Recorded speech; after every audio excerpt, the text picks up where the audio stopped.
tous et à toutes. Aujourd'hui, je vous tourne une vidéo sur le café pour vous expliquer les bienfaits, mais pas que, l'impact aussi, surtout que ça a sur notre santé. Alors le café, est-ce un ami ou est-ce un ennemi? Eh bien, malheureusement, le café n'est pas forcément notre meilleur ennemi. C'est même un faux ami. Il est classé parmi les faux aliments. Alors, je vais vous donner les raisons, bien entendu. Le corps considère le café comme poison.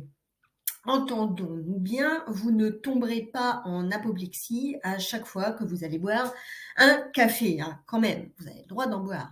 Mais parmi les composants du café, notre organisme ne sait pas se servir des alcaloïdes ni de la caféine qui sont dans le café et qui sont reconnus comme indigestes et fortement acidifiants. Donc, ne pouvant rien en faire, le corps, qu'est-ce qu'il va faire? Il va s'activer à les éliminer le plus rapidement possible et malheureusement, c'est là que les problèmes vont commencer. Parce que la digestion va être malmenée.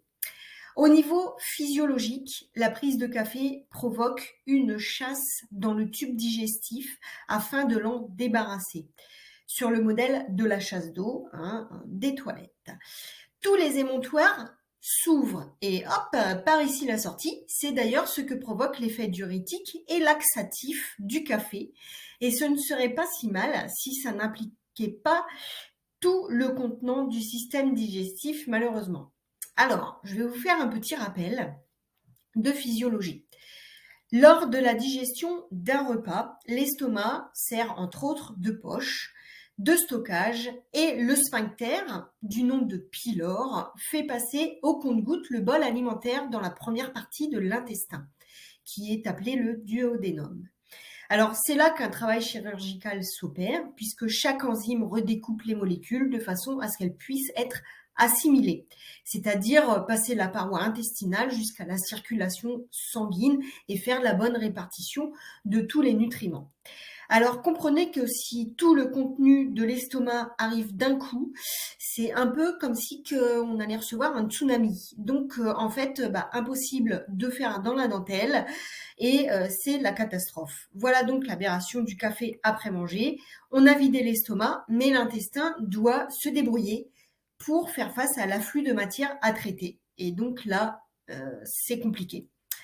Quelle énergie gaspillée et arrive la fatigue d'après-manger, sans parler des ballonnements, des gaz, etc. Alors, d'un point de vue nerveux, cette chasse provoque une alerte, notamment des glandes surrénales qui sécrètent le cortisol étant une hormone de réponse au stress. Alors, la résolution du stress nécessite un grand et soudain besoin en énergie, le plus rapidement disponible étant l'énergie nerveuse. Et donc le plexus nerveux qui jalonne notre corps se vide brusquement, mettant à disposition ce qu'il faut pour l'élimination. Ce phénomène est responsable du petit coup de fouet tant recherché dans le café qui en fait une boisson stimulante. Donc on a l'impression d'avoir la pêche. Eh bien non, en fait on a déchargé toutes les batteries. Donc c'est un faux énergisant. Eh bien, vous comprenez donc qu'enchaîner les cafés n'est pas vraiment la solution pour conserver son tonus et son énergie. Même si le café, on aime son bon goût réconfortant, chaleureux et très agréable, et que c'est très convivial à boire avec ses amis, ses collègues ou à la fin d'un repas, malheureusement, c'est pas du tout ce qui est de mieux pour notre santé, surtout quand on le boit après avoir mangé. Donc, que ce soit le matin, le midi ou le soir, ou au goûter par exemple. Dès que vous prenez un café et que vous mangez, ça fait cet effet-là. Donc forcément, le corps, au bout d'un moment, il perd en énergie, il perd en fatigue, il augmente donc tout ce qui va être acidité, et donc ça va provoquer des inflammations et puis beaucoup de problématiques par la suite et du coup des pertes de nutriments parce qu'on va très mal assimiler les aliments et du coup les nutriments vont être perdu et pas assimilé.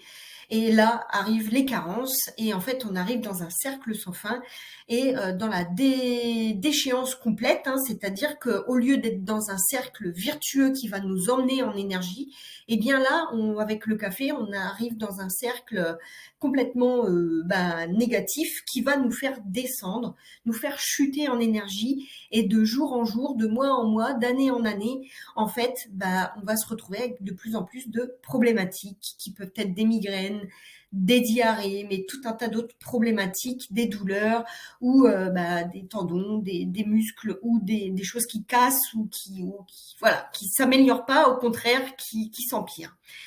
Donc, enchaîner les cafés, c'est pas vraiment la solution pour conserver son tonus, son énergie et sa santé. C'est aussi pourquoi, la plupart du temps, les grands consommateurs de café peuvent en boire jusqu'au soir, parce que ça ne leur fait plus rien du tout, puisque de toute façon, ils ont plus de jus, donc ça leur fait plus rien. Et l'état d'alerte permanent créé par l'excitation nerveuse, qui est répétée, peut conduire à la longue à de l'irritabilité, à des difficultés de concentration, à des troubles du sommeil, comme je vous disais, des migraines, de la diarrhée, des crises de panique, de la fatigue chronique et tout ce qui peut vraiment empirer dans notre corps, hein. Donc notre cher petit liquide noir que l'on aime tant, eh bien il excite plutôt que de réveiller en augmentant l'anxiété et l'irritabilité. Il déshydrate, d'où souvent le café qui est servi avec un verre d'eau. Il stoppe la digestion au lieu de l'aider. Il acidifie et déséquilibre l'estomac, les intestins et le foie avec les répercussions sur les os. Il augmente le rythme cardiaque et la pression sanguine par des vasoconstrictions des vaisseaux sanguins. Il diminue l'absorption de nombreux nutriments grâce à son fort pouvoir chélateur, donc qui inhibe tous les nutriments. Et donc, vous allez me dire, ouais, d'accord, super, pas cool, quoi. Mais alors, Estelle, on ne peut plus en boire du tout du café? Alors, faut savoir, d'abord, on fait ce qu'on veut quand on sait ce qu'on fait. Je m'explique. Vous êtes conscient maintenant que le café, c'est pas forcément ce qu'il y a de mieux comme boisson, surtout après manger. Donc, vous en êtes conscient, vu que vous avez vu cette vidéo jusque maintenant. Ce qui fait que c'est à vous de gérer. Vous ne pourrez plus dire je comprends pas ou je sais pas ou voilà. Vous êtes responsable de votre santé. Vous êtes le maître de votre corps. Donc maintenant que vous êtes au courant, c'est à vous de gérer au mieux avec ce que vous savez, avec les connaissances que vous avez. Et donc, il y a plusieurs informations à prendre en compte. Notre taux de cortisol dans le sang est à son pic le matin entre 6h et 9h. Et à elle seule, cette hormone est capable de nous réveiller et de nous mettre en action. Ok ? Donc, pourquoi lui mettre des bâtons dans les roues en prenant un café dans ce créneau horaire-là? Expliquez-moi.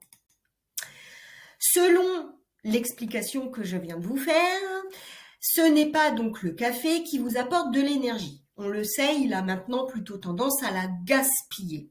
Donc, il vaut mieux ne pas mélanger café et aliments si l'on veut une digestion rapide, efficace, pas trop énergivore et garder tous les bons nutriments de l'alimentation qu'on vient de manger. Alors, le café, on a le droit d'en boire et sur ces conditions-là, il se prendrait donc le café idéal en milieu de matinée, on va dire vers 10-11 heures, sur un estomac vide, à raison d'un seul café par jour.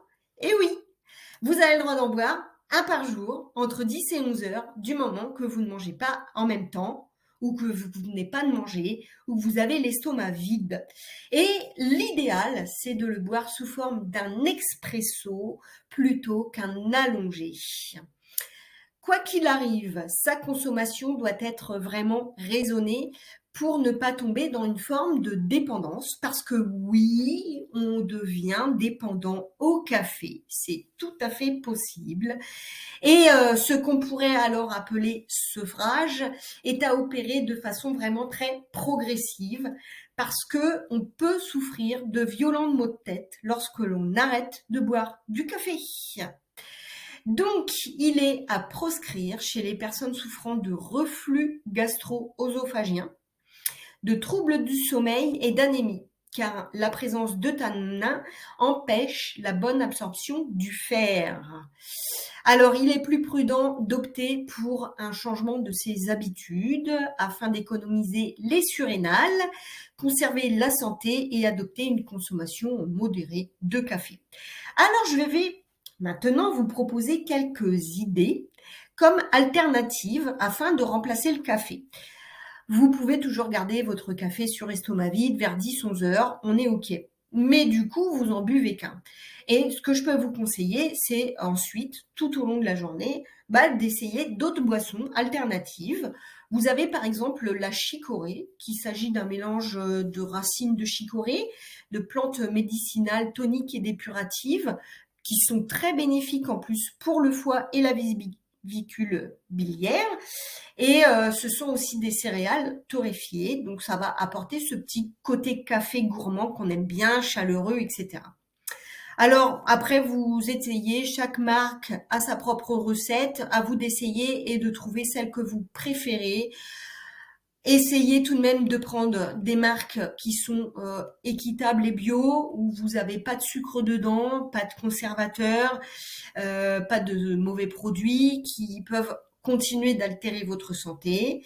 Ensuite, pour les accros au coup de fouet, vous avez des boissons toniques que vous trouverez dans des catégories comme les infusions ou le maté pour booster la vitalité, le thé vert au gingembre ou la tisane au ginseng qui sont très bien également. Les boissons à base de cacao, riches en tanins, de guarana, dynamisant physique et intellectuel, ou de thé matcha, bref, à chacun ses goûts. C'est à vous de voir.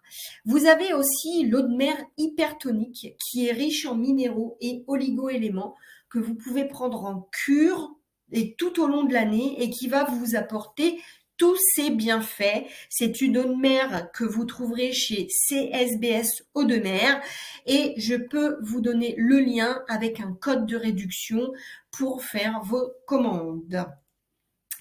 Alors, il y a vraiment du choix. Et puis, pour les épicuriens qui recherchent le confort digestif, vous avez les infusions de romarin, de thym, de menthe. Pour les raisonnables qui voudraient économiser leurs nerfs, vous avez les tisanes calmantes, verveine, camomille, passiflore, valériane, lavande, tilleul, fleur d'oranger, enfin il y en a plein quoi.